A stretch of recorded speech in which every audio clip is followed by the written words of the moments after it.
Monday. Let's see how the weekends. But again, good morning, everybody. It is my privilege now to introduce the President of the Commission.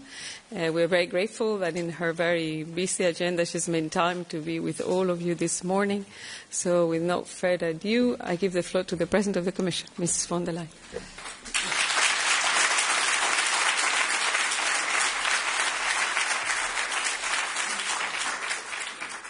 Thank you very much, dear Kaja, dear Secretary General Leyen, ambassadors, ladies and gentlemen.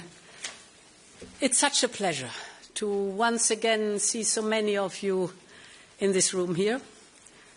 And I would like to start by thanking and paying tribute to all of those who could not be here in person. And I'm thinking in particular of those posted across the Middle East, working around the clock to get European citizens back home, to liaise with our allies and partners in the region, and to keep our own staff and their families safe. So I think from this room we can tell them, you represent the very best of our diplomatic corps and the very best of Europe.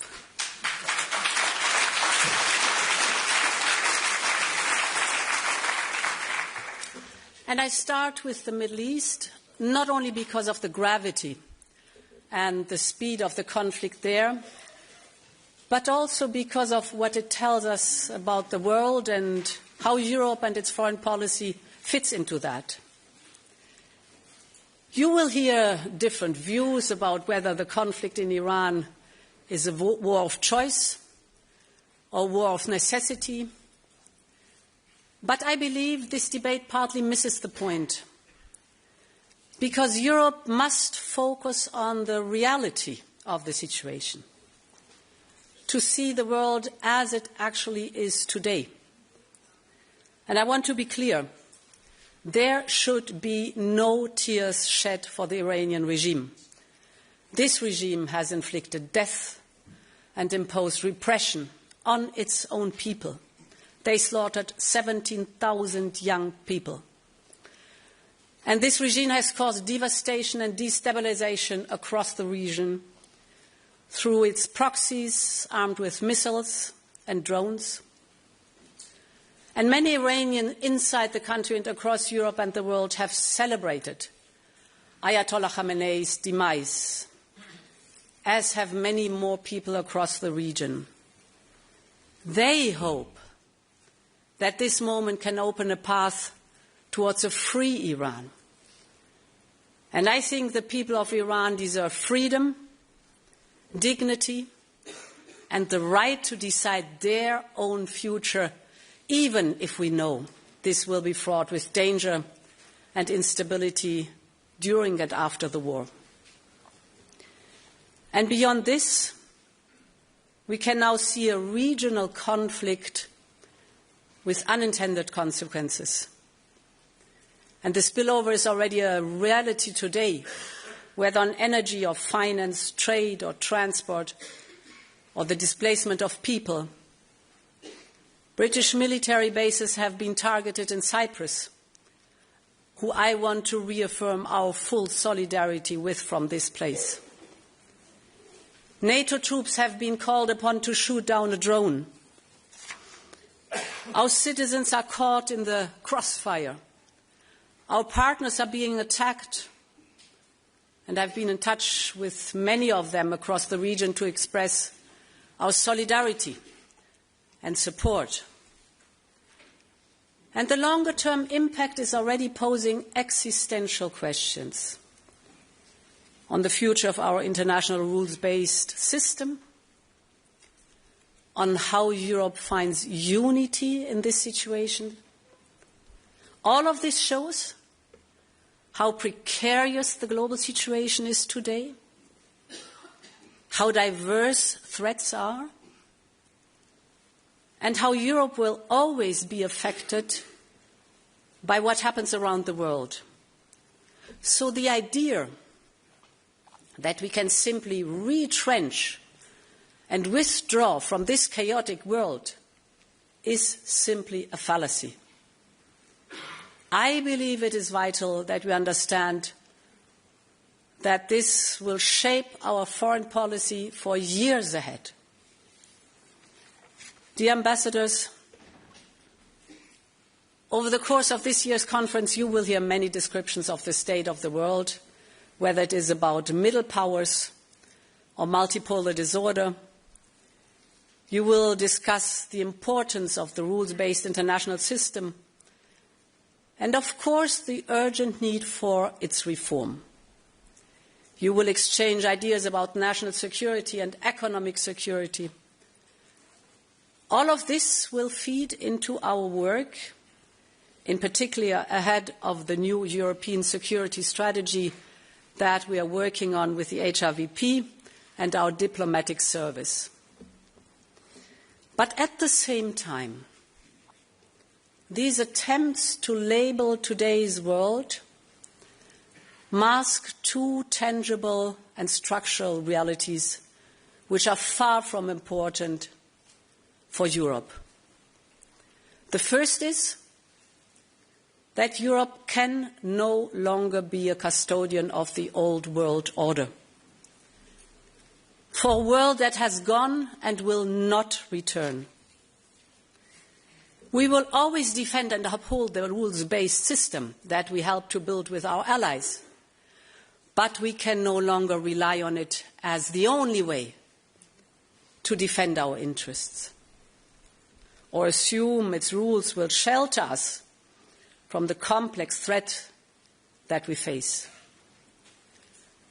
So we need to build our own European path and find new ways of cooperating with partners. The second is that we need a clear-eyed, hard look at our foreign policy in today's world, both in how it is designed and how it is deployed.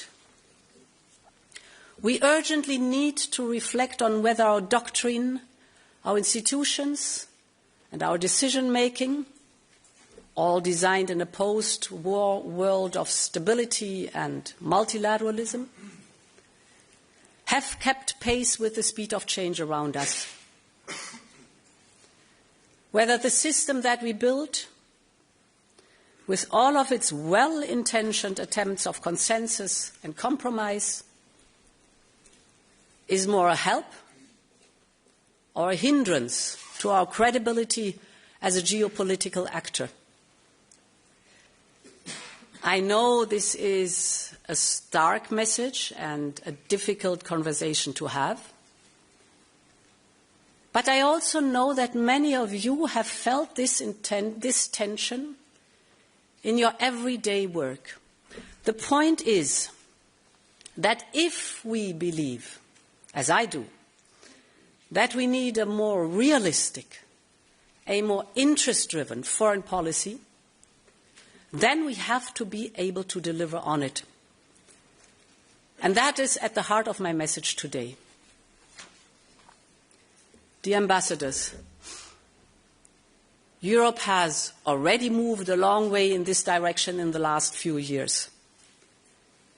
We have become more adept at using our strength in the pursuit of our interests, our market, our trading reach, our economic security levers.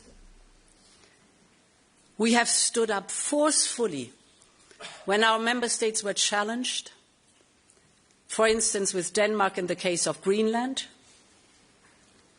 We are investing in our democratic resilience at home to counter foreign information manipulation. And above all, we have started a generational project, and that is European independence. The goal is to make ourselves more resilient, more sovereign, and more powerful. From defense to energy just these days, from critical raw materials to strategic technologies. Your work to deepen, de-risk, and diversify our partnerships around the world is invaluable to this. This is what independence looks like in today's world. It means not relying on a singular supplier for vital assets, from energy to defense, from semiconductors to vaccines, from clean tech to raw materials, just to name a few. And for this, we need more connections with reliable, trusted partners, from the trade deals to the security partnership that you have helped broker. This is already making a real difference. But we need to go further. We need to be prepared to project our power more assertively. For instance, to counter aggression and foreign interference with all of our tools, whether economic or diplomatic, whether technological or military, or by being much more pragmatic when it comes to doing business around the world. As I have traveled around the world, I've spoken with many of you who have made exactly the same point. Europe needs to get on to its front foot and start seizing the opportunities that are out there. Almost 2/3 of global growth is happening outside the United States and China. Countries across all continents are looking for their place in the world. They don't want to be part of any sphere of influence. They just want to be prosperous and sovereign. And this is why they are diversifying their trade relationship. Because they are too hedging against dependencies. From Central Asia to the heart of Africa, from Latin America to Southeast Asia, vast parts of the world are looking for stability and trusted partners. And this is our hallmark, our European offer. So as we look ahead, we must continue to seize these opportunities, putting our interest front and center of our work. And there are 3 areas where I think this is particularly important. My first point is security and defense. Europe has peace at its core. It is at the heart of our treaty and at the center of our history. It remains an enduring mission for each and every one of us. In order to seek peace in today's world, Europe must be able to project power, to deter, to counter, and to increase our influence. In simple terms, we need to invest in means to protect our territory, our economy, our democracy, basically our way of life. And this will be at the heart of our new European security strategy.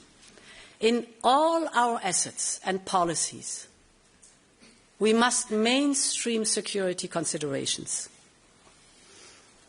In fact, security must become the organizing principle of our action. It must be the default mindset from defense to data, from industry to infrastructure, from technologies to trade. And of course, we do not start from scratch. We have done more on defense in the last year than in decades before. As you know, we have started a surge, a massive surge in defense spending, up to 800 billion euros until 2030. And member states are stepping up their investment at record levels. The message is clear. Peace and security in Europe depends upon us, and we are taking full responsibility for it. But standing on our own feet does not mean standing alone. We also want to work with trusted partners around the world. And this is the core idea behind the security and defense partnerships with countries from across the world. We have opened SAFE, our program for joint procurement, to Canada. We are looking into integrating our defense value chains with India. Our work is progressing well with Australia. Our union has engaged in this kind of security cooperation, but never at this scale. Now, some may say we are stepping out of our comfort zone, or others argue that we should focus only on what is happening on our own borders. But the threats we face come from all directions and all domains, whether cyber or space. So this truly 360-degree approach to our security must continue to drive our work. The point is that the world around us is changing at incredible speed. And now Europe is changing too. Dear ambassadors, when I talk about security, we must talk about Ukraine, a proud European nation that continues to fight for our freedoms, both as a future member of our union and as Europe's first line of defense. And my message here is very clear. Europe will always stand with Ukraine, no matter what is happening elsewhere. We all want this horror and bloodshed to end. And no one wants more peace than the people of Ukraine. But the war must end in a way that does not sow the seeds for future conflicts. And this is what we continue to work on every day with Ukraine and with our partners to deliver real long-term security for Ukraine so that we can secure a full, just and lasting peace. And what Ukraine needs now is, first and foremost, sustained financial support. As you know, this is why we proposed a 90 billion euro loan to finance Ukraine's needs. And you have all seen the challenges we have faced in getting this over the line, even after all 27 leaders have agreed to it. This goes back to the point that I made earlier about whether our system is still able to deliver efficiently. But I can assure you that we will, in this case, deliver on our commitments because our credibility and, more importantly, our security is at stake. So for us is paramount and crystal clear, we will deliver this 90 billion euro loan. And the same logic applies to enlargement. There's been much debate on how we deliver in a timely manner on its merits-based process. But it is of paramount importance that we get ready by bringing the Western Balkans, Moldova, Ukraine, closer to our union already now. Enlargement is not about ideology. It is a matter of European common interest and security. And we must be ready to deliver as soon as the time comes. Dear Ambassador, the second priority is trade and investment with the world. Because trade is not just economics, it is power. You all know the list of new trade deals we struck because you have contributed to writing it. We started with Mexico, Switzerland, Indonesia, then Mercosur after 25 years of failed attempts. And then the mother of all deals, India. Australia is next. And we haven't finished. The world wants to trade with Europe. Whether it is the Philippines, Thailand, Malaysia, the United Arab Emirates, or 5 countries in Eastern and Southern Africa, our trade network has never expanded so fast. And again, this is not ideology. It is about delivering for European families, European businesses, and European industries. Because open markets and reliable value chains make our economy stronger. And a stronger economy at home makes us stronger in the world.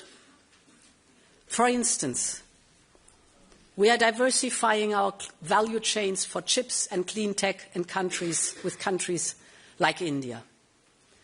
We are diversifying our supply of critical raw materials from Latin America, Australia, and more. Our network of agreements currently includes almost 50% of global GDP. And more than half of Europe's trade is within our own network of deals. This means our companies can have predictable, rules-based trade with more than half of the world. And we want to expand this community even more. For instance, by cooperating with the 12 members of CPTPP, the Trans-Pacific Partnership. The point here is that there is a compelling business case for trading and investing around the world. Take Global Gateway. In the roughly 4 years since it was launched, we have already shot past our initial goal to mobilize 300 billion euros. And I'm convinced that we will pass the 400 billion euro mark next year. Because there is demand across the world for European investment. And the reason is simple. When we invest in clean energy value chains in North Africa, or in skills for processing minerals along the Lobito corridor, or in digital connections along the India, Middle East, Europe corridor, IMEC, or in local pharma industries across Africa and the Caribbean. When we invest in all these projects, it is crystal clear that both sides stand to win. Europe gains from stronger supply chains.